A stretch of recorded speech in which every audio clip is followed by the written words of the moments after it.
বিষ্ণু ঈসা ইসলামের চেহারার মতো এরকম চেহারার মানুষ পৃথিবীতে আছে? দ্বিতীয়টা, অনেকে বলে সাইয়েদনা ইউসুফ আলাইহিস সালামের চেহারা নাকি বেশি সুন্দর। সুন্দর ঠিক, কিন্তু আমার নবীর চাইতে বেশি নয়। বিষ্ণু বলতেন আনা মালিহুন ওয়া আখি ইউসুফু সাবিহুন, আমার ভাই ইউসুফ হচ্ছে সাবিহ। সাবিহ মানে সাদা সুন্দর ধবধবে, আর আমি হচ্ছে মালিহ। মালিহ মানে এসেছে মিলহন থেকে, মিলহন মানে লবণ, মানে লাবণ্যময় সুন্দর। আমার ভাই ইউসুফ নবী সাদা সুন্দর, আমি লাবণ্যময় সুন্দর। কোনটার দাম বেশি? লাবণ্যময় সুন্দরের দাম বেশি। সাইয়েদনা ইউসুফ আলাইহিস সালামের চেহারা দেখে মিশরের মেয়েরা লেবু কাটতে যে বা কমলা কাটতে যে আঙ্গুল কেটে ফেলেছিল। কোরআন তার সাক্ষী। ওয়া কাত্তা'না আইদিয়াহুন। আম্মাজান আয়েশা রাদিয়াল্লাহু তাআলা আনহা যখন এই ঘটনা শুনেছেন, তিনি মিশরের মেয়েদেরকে ডাক দিয়ে বলেছেন, ও মিশরের মেয়েরা, তোমরা ইউসুফ নবীর সৌন্দর্য দেখে লেবু কাটতে যে আঙ্গুল কেটেছো, আমার স্বামী পেয়ারা নবী মুহাম্মদ রাসূলুল্লাহর চেহারা যদি তোমরা দেখতা, তাহলে লেবু কাটতে যে আঙ্গুল নয়, কলিজাটা কেটে টুকরা টুকরা করে দিতা। আবার আম্মা জান আয়েশা বলতো, লাকুম শামসুন ওয়া লানা শামসুন, তোমাদের জন্য একটা সূর্য আছে, কিন্তু আমি আয়েশার জন্য আলাদা একটা সূর্য আছে। তোমাদের সূর্যটা প্রতিদিন সকালবেলা পূর্ব আকাশে উদিত হয়ে গোটা দুনিয়াটারে আলোকিত করে দেয়, আর আমার সূর্যটার নাম হলো মুহাম্মদ সাল্লাল্লাহু আলাইহি ওয়াসাল্লাম। মসজিদে নববীতে এশার নামাজের পরে আমার সূর্যটা আমার ঘরে উদিত হয়।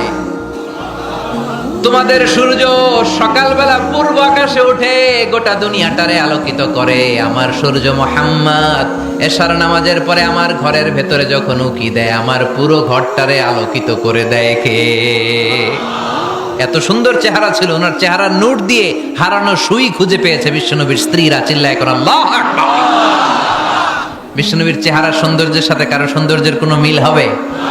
No comparison with our beloved prophet Muhammad sallallahu alayhi wasallam. Whether it's the fitness, whether it's the appearance, whether it's the status, no comparison with our prophet. এটা ফিটনেসের দিক থেকে হোক, এটা চেহারার সৌন্দর্যের দিক থেকে হোক, এটা কণ্ঠস্বরের ঝংকারের দিক থেকে হোক, সম্মান আর মর্যাদার দিক থেকে হোক, আমার নবীর সম্মানের ধারে কাছেও সম্মান পৃথিবীর কারো হতে পারে না। চিল্লায় বলেন ঠিক কিনা? এজন্য আল্লাহ বললেন, ওয়া রাফা'না লাকা যিকরাক, নবী আপনার সম্মান বাড়াতে বাড়াতে আমি আকাশচুম্বী করেছি। লোকজন সব যে বিশ্বনবীর দরবারে লাইন ধরেছে, হাজিরা সব বিশ্বনবীর কাছে যে চেহারা দেখেই কুপোকা কি জিনিস তো পড়ে। অনেকে আছে না, চেহারা দেখলেই মানুষ পাগল হয়ে যায়, আছে না নাই? চেহারা দেখেই পাগল, চেহারা দেখেই পাগল। তারপর তারা মিলাতে লাগলো। মিনার তাবুতে আবু জাহেলের কর্মীরা ঘোষণা দিয়েছিল, এলাকায় মুহাম্মদ নামে পাগল এসেছে। তারা মিলায়ে দেখে না, এই মহামানব কোনোদিন পাগল হতে পারে না, কারণ পাগলের চুলগুলো থাকে উস্কো খুস্কো। ঠিক কিনা? আমার নবী সাল্লাল্লাহু আলাইহি ওয়াসাল্লামের চুল উস্কো খুস্কো ছিল? কত সুন্দর চুল আঁচড়ে রাখতেন, জাইতুনের তেল দিতেন, আতর ঢেলে মাথার শীতের মধ্যে ঢেলে দিতেন, কপাল বেয়ে বেয়ে পড়তো, আর যেখানে সেজদা দিতেন সেজদার জায়গায় আতরের ঘ্রাণে আমোদ হয়ে যেত। হাতের তালুতে পারফিউম মাখতেন, আর মানুষের সাথে মুসাফা করলে যার সাথে মুসাফা তার হাতের সাথে নবীর ব্যবহৃত পারফিউমের ঘ্রাণ ছুটে যেত।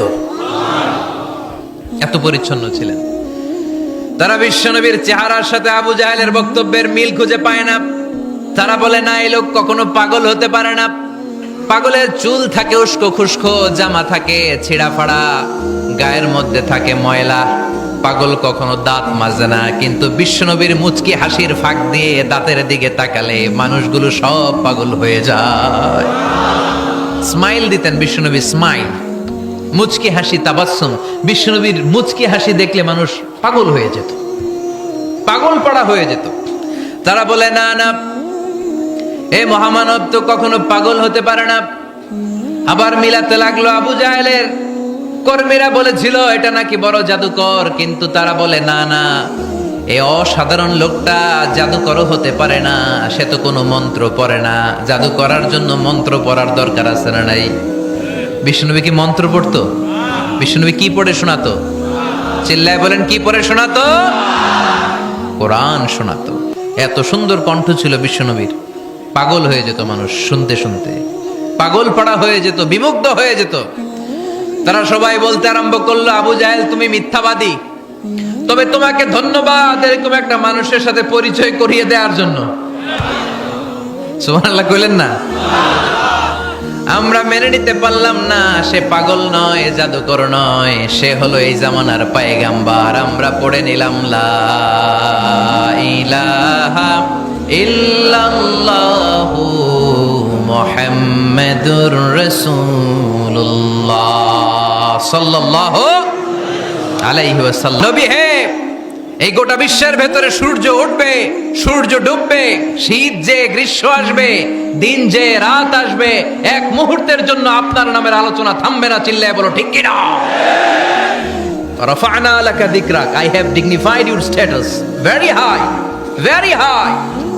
অনেক উপরে নিয়েছি, আকাশ বাতাস ছাপিয়ে, সাত আকাশ কাঁপিয়ে আরশ পর্যন্ত আমি আপনার মর্যাদাকে বুলন্দ করেছি।